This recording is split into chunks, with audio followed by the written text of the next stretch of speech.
Sorry, that was kind of weird. Anyways, hello, my harvest. Corn. Not gonna lie, I redid my intro because it was corny and weird as fuck. I did not like it, and I don't like this angle as well. I literally moved I moved this. It's kind of weird. There we go. That's a little better. Oh my god, it's not. But I'm not gonna lie. I want to rant about the digital circus because bro, that episode was heat. I'm not gonna lie. That episode was like really good. I was cooming with my friend while I was watching, and it made me feel a certain way in my spirit and in my soul. I felt like I was one with the circus. I was one with Kane. He felt mad. Now, beware of spoilers because I am gonna be sent. You can't even see my face.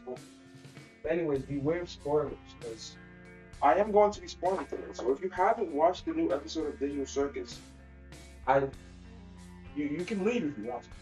But anyways, that's much better. Now, the amazing Digital Circus episode. Now, that was heat. I'm not gonna lie. I did not expect. Let's clap it up for Gooseworks, bro. She is amazing. Like, I'm not gonna lie. I see a lot of. I have no mouth and I must scream. I see a lot of that resemblance in that in the Digital Circus. If you guys don't know, that's what the amazing circus. Yeah, the amazing Digital Circus is based off of. I have no mouth and I must scream. You should watch it right now or read it, I should say. It's only literally like what, like 20 pages? I forgot. It's a good story though, very tragic.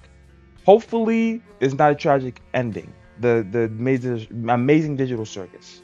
I want it to be like bittersweet or something, but I'm not gonna lie, bro. Dude, we gotta Kane. I feel like that crash out was well deserved. Cause think about this, right? Think about this. Think about this. You were made. Your whole purpose to be made is to appease to humans. You know what I mean? He was made for the sole purpose of completing his task. His last words when he died is you he failed. He basically died knowing that he was a failure. Isn't that like trim?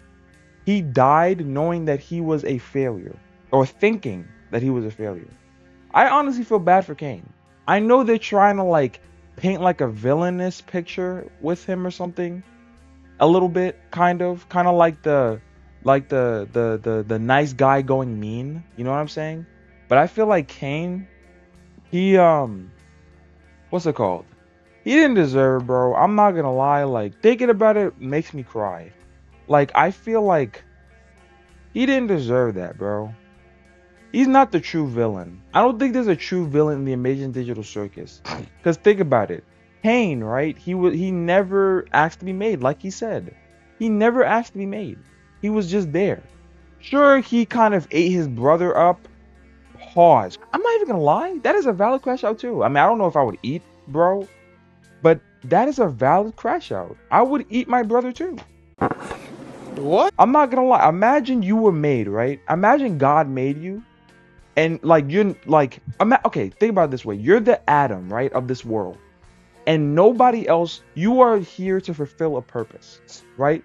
And you're on this earth, and then you're doing good at first, but then you have little malfunctionings in your code that God gave you or whatever. You never asked to be made. Nothing, by the way. It's just little malfunctions, and then somebody else takes your place, and you get pushed into this cage. How would you feel?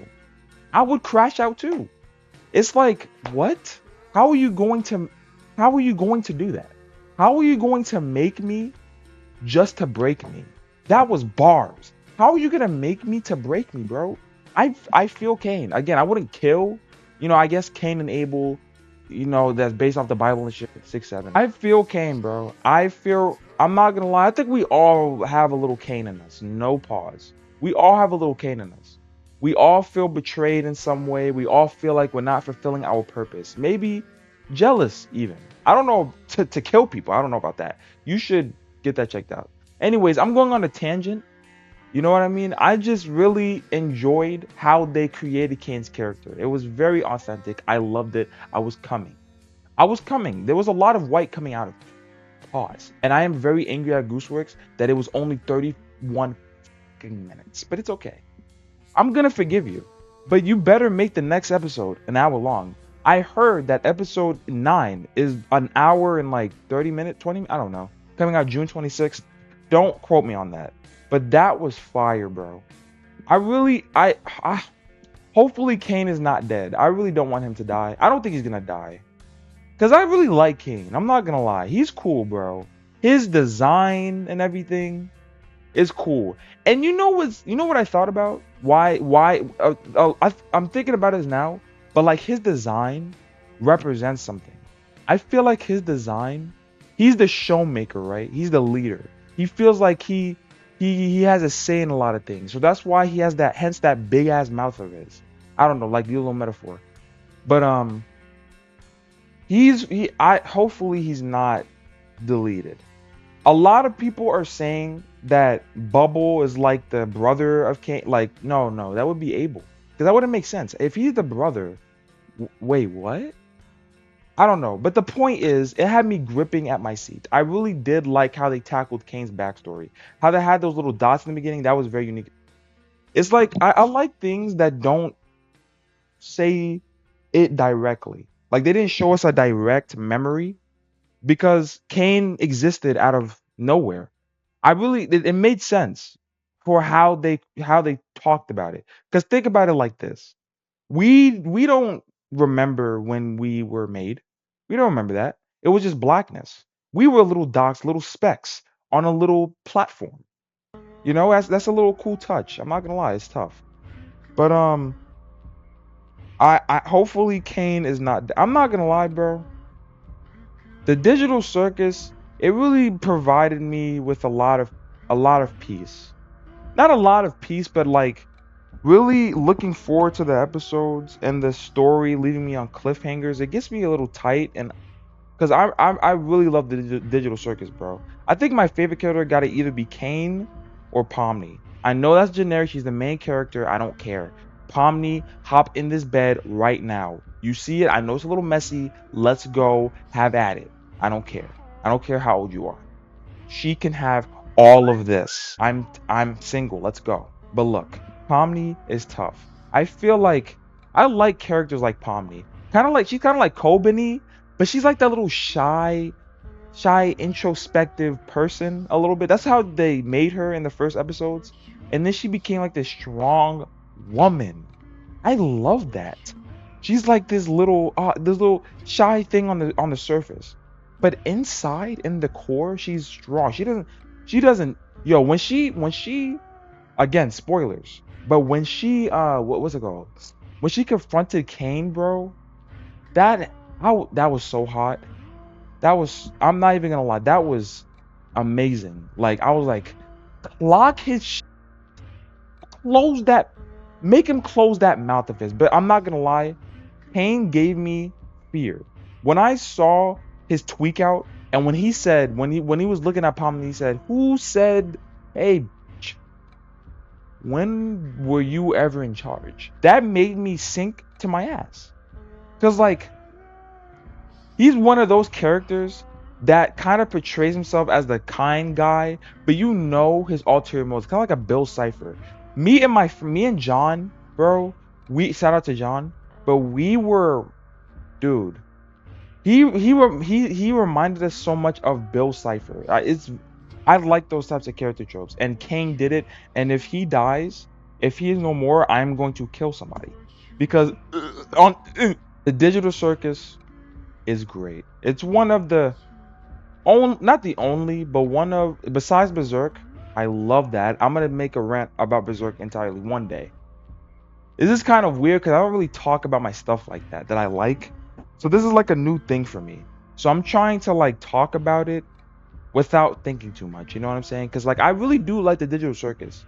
From the first episode, it was already promising. They don't even tell us.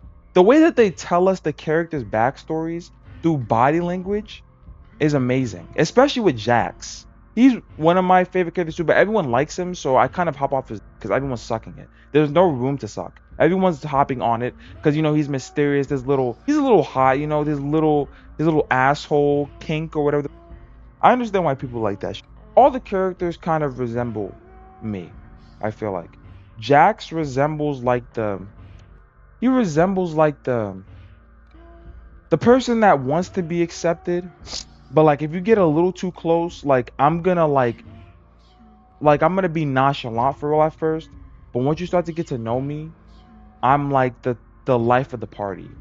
You know what I mean? I mean, I understand why Jax is like that. You know, he has trauma from Ribbit and Kaufmo and stuff. I'm telling you, I'm entrapped in the thing. And the oh wait, what was I saying? Oh yeah, Kinger. I have like that father figure, like that making sure that everyone is okay, like that wisdom. You know, that's what I like about Kinger. He's a real king in wisdom. He provides the most wisdom. I mean, he's the oldest out of everybody. He's probably gone through the most out of everyone. His wife was attracted. You know, he's the he's the he's the wisest out of everybody. So of course he's gonna know a lot. He's been through more. I'm surprised that he's not like Jax.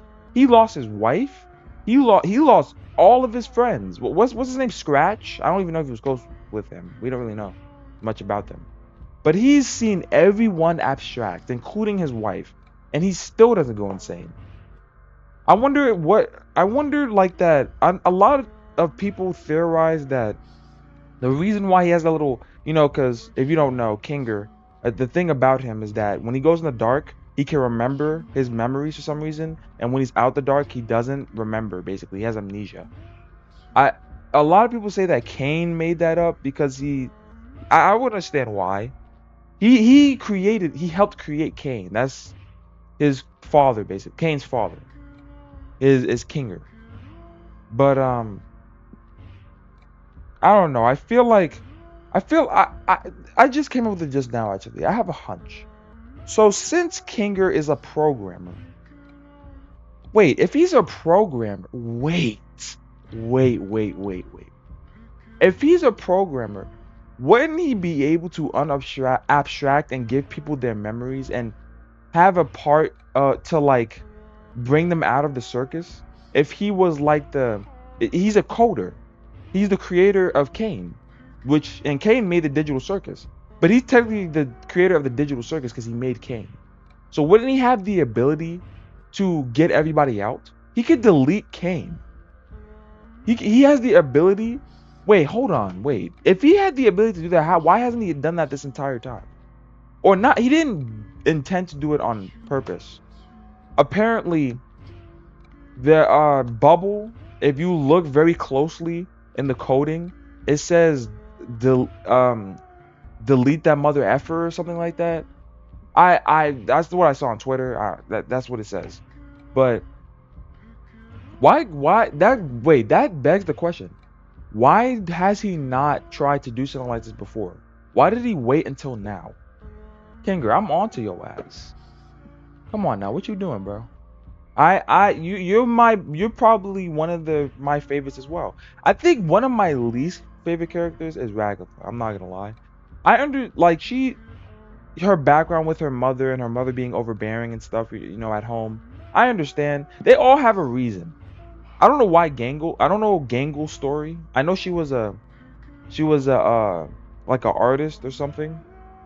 She like did art, so I don't really know much about her. She's cool though too, and Zubul.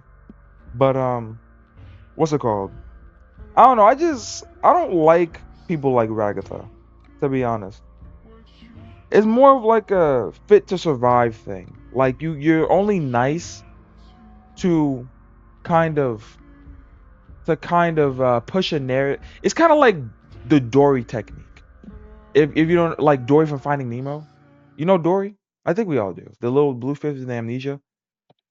There was a theory that Dory she forgets on purpose as like a survival technique, like to take advantage of predators or people around her or whatever. That's what Matt Pat said or whatever. I remember that. I feel like that's like I don't feel like it's like a what's it called? I don't know. I feel like not manipulation. She's not trying to manipulate people. Ragatha is genuinely nice, but it comes across as like very condescending and patronizing sometimes. like not genuine. Like she's kind of forcing herself. You know what I mean? And I don't, it's not that I don't like people like that. I'm like that as well. But it's like, how you get annoyed at seeing people that are just like you, that are just like you to the point where they have your flaws and everything. When I look at Ragatha, that's what I think about. It's like you're so nice to the point where people take advantage of you. And then you kind of expect things in return when you don't really, all you do is kind of give too much. It's like an overbearing thing. It's like I see when I look at these characters, and this is another reason why I watch the show. When I look at these characters, they're all forms of me, especially Ragatha. Her niceness can become so overwhelming, especially to Pomni, a little bit too overwhelming to the point where it's a little condescending and not trustworthy. You know what I mean? It's like they kind of cock their heads. You would expect Ragatha to be the most likable character because she's so nice. But she's the opposite, honestly. She's probably everyone doesn't really like her. And I understand why. Because when she's mean, it's kind of like when she's mean, especially to Jax, it's like kind of like are you a pussy? Like say what you need to say. Don't, you know what I mean? I don't know. I can't really explain it in a good way, but Ragatha is cool, She's cool, but like I don't know. I feel like that can be me if like I try too hard. She's too much of a people pleaser. It comes from her mom, the dynamic that she had with her mother. Her mother was very overbearing or whatever. And I guess she kind of reflects her mom in a way. Like she's trying to be something that she's not. She's trying to befriend everyone, but in doing that, she doesn't want to bring out all of herself, like her bad stuff. And people see right through that stuff, especially Jax. So it's like it becomes annoying because it's like, why are you trying to do all this for? Like, chill out, for real. Like you don't gotta be so nice. Why? What are you trying to gain? What are you trying to achieve? And it becomes very very questionable. What is your motive? You know? But I do feel bad for Ragatha though. I do feel bad. I just feel like her kindness can, I don't know. She could be a little bit, I don't know. Anyways, but like this episode, dude, was tough. I don't, bro. Thankfully, we only have to wait 3 months instead of a whole gosh darn year for the next episode. Episode 9. I'm let me know if you guys want me to react to that on this channel. I would happily oblige. Oblige. That's how you say it, right? I would happily watch it on this channel. If you want me to, let me know in the comments. For real. I'm sorry. I'm just very tired. I'm not gonna lie. I did Okay, to be honest, bro, I digress, but like it's not that I didn't feel like making this video. I didn't, not gonna lie, but it's kind of fun actually talking about this. I didn't think I would talk about it for the 21 goddamn minutes. Sorry, God, Lord. Anyways, never mind. I was gonna show you something, but it wasn't fucking work. It was gonna be a dick. But I was gonna shout out Tyler, but better. I'll just edit it on the screen or something. I'm gonna call that out. You're not gonna see my failure. I'm not Kane. Anyway, that's it for me. I hope you enjoyed my harvest. Harvest, sorry. Or harvest. Harvest. I hope you enjoyed. And it was a pleasure seeing you again. I will have this video up by tomorrow because I'm tired. It is what? It's 2:12. Yeah, it's 2:12 a.m. It's time to get the freak out. But if you have not watched the Digital Circus, please go watch it. I do not want to spoil anything from your little bosom. So I need you to go watch the Digital Circus now, the new episode. I will link it in my description. Watch it. You haven't me. If I'm saying to watch it, it has to be good. So you gotta watch it now. Anyway, I hope you didn't go through this whole entire video not and you didn't watch it. Like I need you to get up and watch it now. Anyways, that's it for me. I'm gonna be back and black, maybe with something that you won't expect for real. But I plan on having this video up by tomorrow. I don't know when, but tomorrow. Anyway, have a good day. Have a good night. I'll see you. And remember to drink your tea. All right. Please go watch the Digital Circus or I'll kill you. Okay, she keep calling, she keep crying every single night. Subscribe so I can